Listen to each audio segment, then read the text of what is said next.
North Korea is issuing a new threat of military action against the U.S. A state news agency says Americans should expect to face an unimaginable strike at an unexpected time.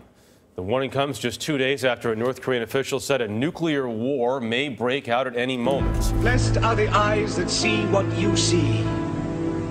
For I tell you, many kings and prophets have desired to see what you see and have not seen it. To hear what you hear and have not heard it. I thank you, Father, for hiding these things from the learned and the wise and revealing them to the innocent and the simple.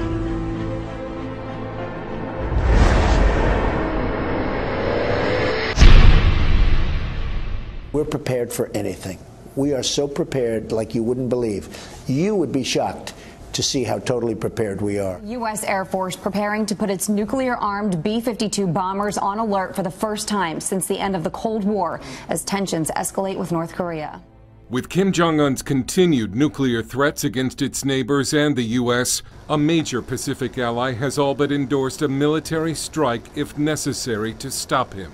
Speaking at the Association of Asian Nations Summit in the Philippines, Japan's defense minister said North Korea's nuclear and ballistic missile capabilities have grown to an unprecedented, critical, and imminent level that could compel Japan to endorse possible military action.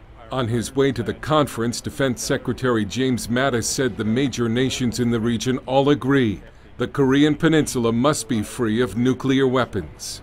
President Trump has said the U.S. will resolve the North Korean problem alone if necessary to prevent Pyongyang from gaining the capability to attack the United States with a nuclear missile. North Korea is a threat to the West in more ways than one.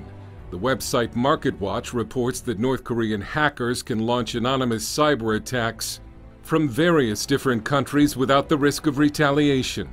It says North Korea is now capable of stealing hundreds of millions of dollars a year from just one type of online attack alone.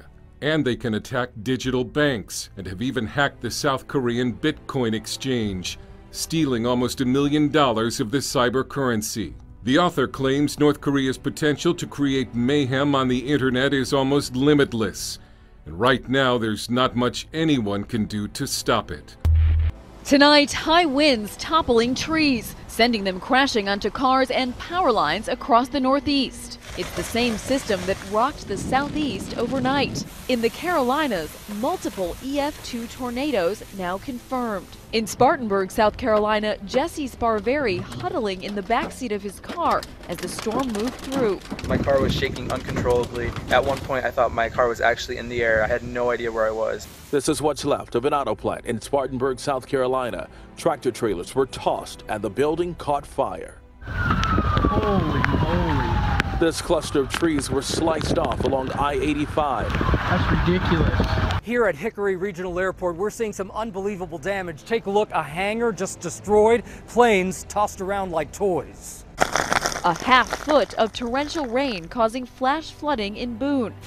This vehicle floating away. Wes Berry caught in his minivan. Wave of water washed over the hood and stalled out. In the west, critical fire conditions in parts of Southern California. The region now a tinderbox. More than 4,000 firefighters battling blazes across the state.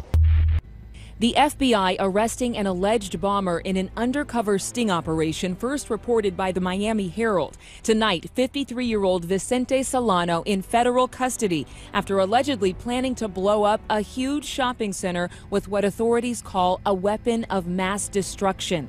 Solano had reportedly targeted the Dolphin Mall just west of Miami. Authorities say Solano acted alone, planning on detonating what was a fake bomb obtained from undercover agents, later talking with a confidential informant who contacted the Joint Terrorism Task Force about the attack plans. Authorities say there's evidence online that Solano made pro-Islamic State videos, but no indication he was directed by terrorists. 67 people have been found in a town in Syria that was once Islamic State territory. Syrian troops and allied militias regained control of the town, but quickly discovered that what ISIS had done, rather. Some civilians were shot in the street as ISIS militants retreated from the town. The Britain-based Syrian Observatory for Human Rights documented the killings of at least 128 people during the last days of ISIS's control of the town. U.S. intelligence authorities tonight are examining this video of a militant group active in the area of the Niger ambush.